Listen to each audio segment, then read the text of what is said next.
Hi everyone, welcome back to our channel.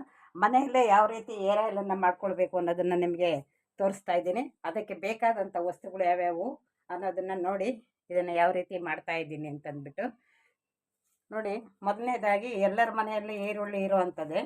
ಈರುಳ್ಳಿಯನ್ನು ಚೆನ್ನಾಗಿ ತೊಳ್ಕೊಂಬಿಟ್ಟು ಇದನ್ನು ಎಲ್ಲ ತುರ್ಕೋಬೇಕು. ಆನಂತರ ಎಲ್ಲರ ಮನೆಯಲ್ಲೂ ಒಗ್ಗರಣೆಗೆ ಹಾಕೋ ಅಂಥದ್ದು ಪದಾರ್ಥ ಅಂತಂದರೆ ಕರಿಬೇವಿನ ಸೊಪ್ಪು. ಈ ಕರಿಬೇವಿನ ಸೊಪ್ಪು ನಮ್ಮ ಒಂದು ಕೂದಲನ್ನು ಬೆಳವಣಿಗೆ ಮತ್ತು ಕಪ್ಪಾಗೋದಕ್ಕೆ ಸಹಾಯ ಮಾಡುತ್ತೆ. ಈರುಳ್ಳಿನೂ ಅಷ್ಟೇ ನಮ್ಮ ಒಂದು ಕೂದಲನ್ನು ಬೆಳವಣಿಗೆಗೆ ಸಹಾಯ ಮಾಡುತ್ತೆ. ಆಮೇಲೆ ಗೋರಂಟಿ ಸೊಪ್ಪು, ನಮ್ಮ ಮನೆಯಲ್ಲೇ ಇರುವಂಥ ಒಂದು ಗೋರಂಟಿ ಸೊಪ್ಪನ್ನು ಹಾಕಿ ತಯಾರು ಮಾಡ್ತಾ ಇದ್ದೀನಿ ಎಣ್ಣೆಯನ್ನು. ಇದು ಸಹ ಬಿಳಿ ಕೂದಲು ಬರದಂತೆ ತಡೆಯುತ್ತೆ. ಬಿಳಿ ಕೂದಲು ಇದ್ದರೆ ಅದೇನಾಗುತ್ತೆ ಅಂತಂದರೆ ಕೆಂಪಗಾಗೋದಕ್ಕೆ ಸಾಧ್ಯ ಆಗುತ್ತೆ. ಹಾಗೆ ನೆಕ್ಸ್ಟು ಬಂದು ದಾಸವಾಳ. ಈ ದಾಸವಾಳ ಯಾವ ರೀತಿಯಾಗಿ ಅಂಟಂಟಾಗಿರುತ್ತೋ ಆ ರೀತಿಯಾಗಿ ನಮ್ಮ ಕೂದಲು ಸಹ ಉದ್ದವಾಗಿ ದಪ್ಪವಾಗಿ ಬೆಳೆಯೋದಕ್ಕೆ ಸಹಾಯ ಮಾಡುತ್ತೆ. ಹಾಗೆ ಗದರೆ ಎಲೆ ಅಂತ ಸರಿವಾದದ್ದು ನಾವು ಸೆಂಟು ರೀತಿಯಾಗಿ ಉಳ್ಕೊತೀವೋ ಅದೇ ರೀತಿಯಾಗಿ ಇದನ್ನು ಹಾಕಿ ಮಾಡಿದ್ರೆ ಏರ್ಯಾದ ಥರ ತಯಾರಾಗುತ್ತೆ. ನೆಕ್ಸ್ಟು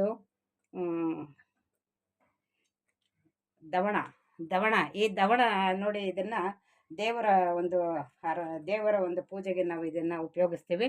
ಅದನ್ನು ಸಹ ಹಾಕಿದಾಗ ಅದು ಸಹ ಏರಿಯಲ್ ಯಾವ ರೀತಿಯಾಗಿ ಸುವಾಸನೆಯಿಂದ ಕೂಡಿರುತ್ತೆ. ನೆಕ್ಸ್ಟು ಕರ್ಪೂರ ಯಾಕೆ ಹಾಕಬೇಕು ಅಂತಂದರೆ, ನಾವು ಹರಳೆಯನ್ನು ಉಪಯೋಗಿಸ್ಬೋದ್ರಿಂದ ಕೆಲವರಿಗೆ ಶೀತ ಆಗುತ್ತೆ ಮತ್ತು ಹೇನುಗಳು ಬೀಳ್ದಂಗಿರುತ್ತೆ.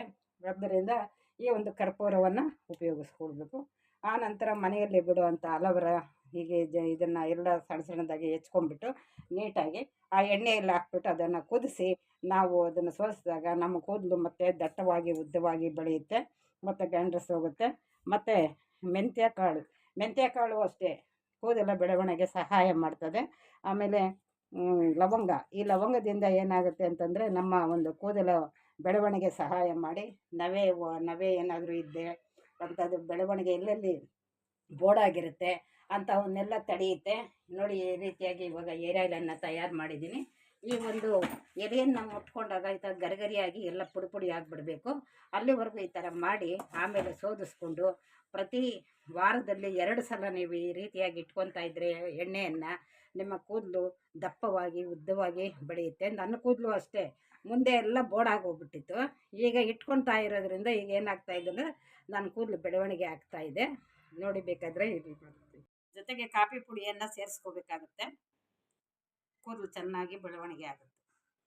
ಹಾಯ್ ಪ್ರಿಯ ವೀಕ್ಷಕರೇ, ನೋಡಿ ಎಣ್ಣೆಯನ್ನು ಸೋದಿಸ್ಕೊಂಡಿದ್ದೀನಿ. ಅದನ್ನು